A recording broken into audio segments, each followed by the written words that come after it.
In this video, I'm going to show you the perfect 3-day itinerary for London. What to do there in those 3 days, sightseeing, if you only have 1 day, if you only have 2 days, you see which days are the most interesting, exclude some, put together your itinerary, you see all the must-see sites that you can't miss in London, because London is a big city with lots of touristy things to see and to optimize in the best possible way. With all the tips, we'll explain everything to you here. So guys, don't forget to give the video a like, it's very important for us. Don't forget to give us that thumbs up, subscribe to the channel, and buckle up.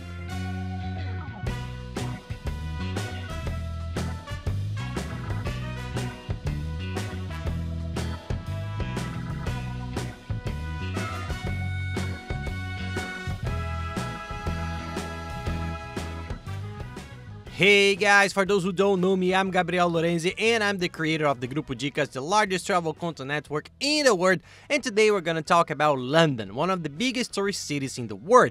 There are lots of cool things to do, and there are people who sometimes do these Euro trips and sometimes do them in 1 day, 2 days just for London, which in my opinion is too little, right? I think that 5 days in London is essential, or even 6 days to do some sightseeing, or to go back to do some sightseeing, or to go back to the cities. But 2 or 3 days is enough to get to know the main sites in no time, so we're going to focus these itineraries here, these first 3 days on the main attractions, and you can see which ones you want to fit in your trip or not. So let's start our itinerary in London. Guys, first of all, London is big, there are several regions, so we really optimize each day in a specific region so that you can concentrate on the sites in that area and not waste too much time getting around. London is always a bit cloudy, it's not a place where you see a lot of sun, but it's one of the city's charms, so rest assured that we'll give you all the tips adapted to the climate for all the strategies when you're there, so don't worry about it.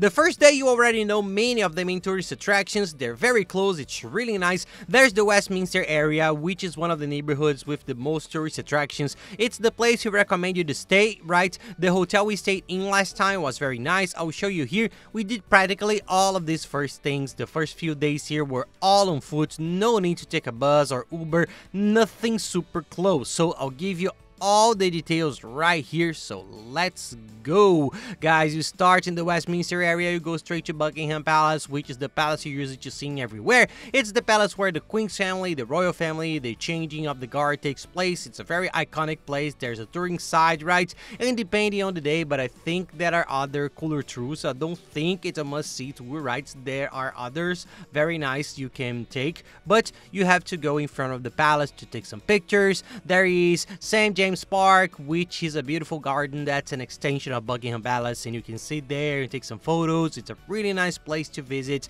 And nearby, there's another place that I think is incredible, Westminster Abbey. It's a church there, a gigantic cathedral full of detailed works, well worth a visit, but you do need a ticket. I'll show you here where to buy it too, but it's an incredible place, guys. You have to go in, you have to do the walking tour, because it's one of the most iconic places I found, the most incredible of all the museums, churches, cathedrals in Europe. It was one of my favorites, guys. It's really amazing. And nearby, you see one of those very famous telephone boxes, those red London boxes. Stop to take a photo. There's usually a bit of a queue, but it's a tourist attraction in the city. Walking along there, you also arrive directly at the Big Ben, one of the world's main tourist attractions, the famous clock. The clock tower of London is also very cool, but it doesn't take up that much time, right? It's more about looking around, taking pictures, walking past it. Unfortunately, when we went there, it was under construction, but it's also a tourist attraction that you have to pass by and take some photos of, and you can also take the opportunity to visit the British Parliament,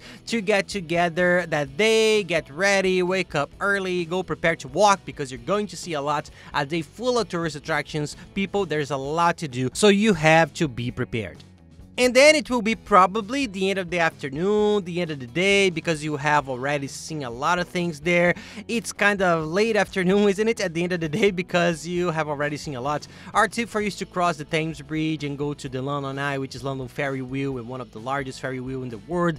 The cabin is giant, right? It's not a ferry wheel like a normal amusement park. It's a big cabin. You look around. There are all the areas. It's kind of interactive. You can see sides of the cities from the ferry wheel. You get a very beautiful panoramic view, it's very cool, and at dusk it's the most beautiful time. So if you can catch the end of the afternoon there, it's a great tip. And then you go down, there are some restaurants there for dinner, there are lots of nice restaurants for you to spend the rest of the evening, and then you can go back to the hotel to rest, guys, because all this journey will be really tiring and you need to rest.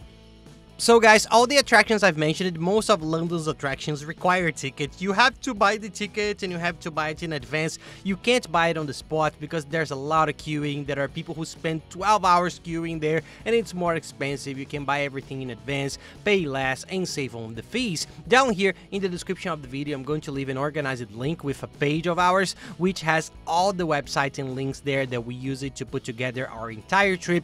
So there's this website, which is a huge website for tickets, tours and excursions, with all the tours, tickets at the cheapest price we can always find. Companies that pick you up from your hotel. When it's a ticket, you can get it without queuing. There are tours for excursions near the city, the transfer from the airport to the hotel, which is cheaper than a cab and safer, so you don't foul full of cab drivers. A very good website. I'm also going to mention the travel chip and travel insurance, which is mandatory for almost all of Europe, and it's very cheap. The website compares, that's it. It finds prices at half the price, car rental for those who want it, the hotels we stayed in London, in all the other cities in Europe, how to find the hotel in the best location, the global account so you can take your euros, pounds, whatever currency you're going to in Europe, and save a lot in the exchange rate, which nowadays is a much more economical way than the traditional ways. Anyway, these links below have everything you need to plan your trip to Europe. Use the page, save it on your computer because it's already with the links, all of them automatically. There are already discount coupons applied and service codes so that you can get a special price and organize your trip in the best way possible. But compare, search, you see that there are very good websites that will indeed help with the cost of your trip. On the second day in London, we went to the Tower of London, which is still closed but a little further away. So at the beginning of the day, I recommend you go straight to the London Tower, as it was called there, which was once the residence of several kings and queens of England. It was a castle, a tower, a fully fortified tower. It's a very old structure, very nice for you to see and experience all the history there. And it has a guided tour and you need a ticket. I recommend that you go to the website I mentioned. It has them, it sells them, it's very good because there are the crown jewels there. It was a very nice tour that they leave on display there, the crowns, the jewels, very jeweled, very movie jeweled, so it's very nice. It's a nice tour, and the history too. The guide will explain it to you, he'll teach you. It's very nice. It's really an amazing historical experience. So it's not to say that I'm talking about going into everything. There's one that I don't think it's worth it if you have to choose between one and another. There's London Bridge, which is the Tower of London. It's the Tower of London Bridge is the Tower of London with London Bridge. London Bridge is beautiful, but it's much newer. It was built much later, so it doesn't have as much a history, and there's also a ticket for you to go in, see the museum. This one, I think if you have to choose, go to the Tower of London. The other one I mentioned, which is much cooler, but London Bridge you have to pass by, take a photo away from it, walk along the river in the street, and try to get a background where the tower is behind. Not the tower, the bridge, because the bridge is very beautiful, very nice architecture, and the photos end up being very beautiful, but you don't need to buy a ticket for it. And for those who like modern art, we recommend the Tate Modern Museum, which is a very cool museum in London. It's close to the Tower of London, so if you want to stop off before going to the London Bridge, it's a great option. And it's a very nice museum with lots of works by very famous artists. It's nice to visit for those who like arts people. For those who don't, focus on the tourist attractions. I don't think it makes much sense to stop at the more specific art museums if you're not really into art. Crossing London Bridge, a good tip is to go straight to St. Paul's Cathedral, which is one of the most important cathedrals in England. It was rebuilt to be the base of the Anglican Church, and its dome is one of the largest in the world. So it's a church with a very strong history. It's worth a visit. It's very beautiful, and at night you can enjoy a bite to eat there, visit the pubs. The area is very pleasant to walk around. Take a few hours to walk around, go around the river on these bridges, which is a very nice sight. The city is all lit up. There was one restaurant we really liked, James Oliver's 50. We thought it was very nice and it's very clean and modern. The chef is very good, the food is very good, and this is also a tip for anyone who likes good food on their trip to replenish the energy, and that's good, right? Plenty for the second day. It's always good to replenish your energies and eat good food because this is amazing. It's good English cuisine.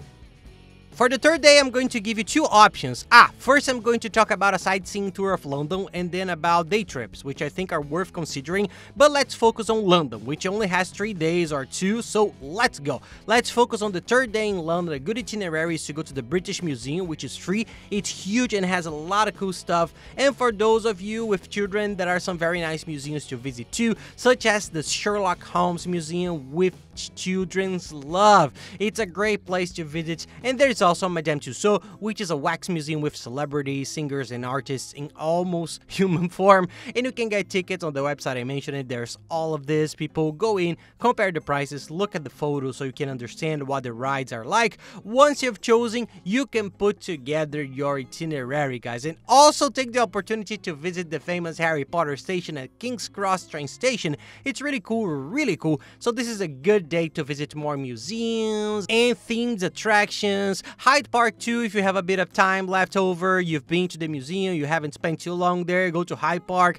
It's a beautiful park and well worth a visit. It's one of the largest parks in Europe, and it's similar to Central Park in New York. It's like Hyde Park in London, so it's a place with a lot to do. That's for those who have 3 days. For those who have 4 or more, another suggestion I'd recommend you add, or if you only have 3 days, take out the third day and add this tour instead, would be to take an extra day to do some sightseeing around London. One that we think is sensational, lasts all day, and they pick you up from your hotel, which is sensational. We bought it on the website, check it out, it's really cool, which is the tour and excursion to Windsor Castle. Stonehenge is sensational too, the energy there is surreal, and Oxford. You visit 3 incredible places and they'll pick you up. The event was super cool. It was a minibus, super cool, strategic stops to take photos. It was a very nice day, very enjoyable, and you get away from the madness, you know, from the grandeur of London, the big city, and enjoy more peaceful and beautiful landscapes and sceneries. If you have 1 day to spare, I highly recommend that you include these attractions in your itinerary.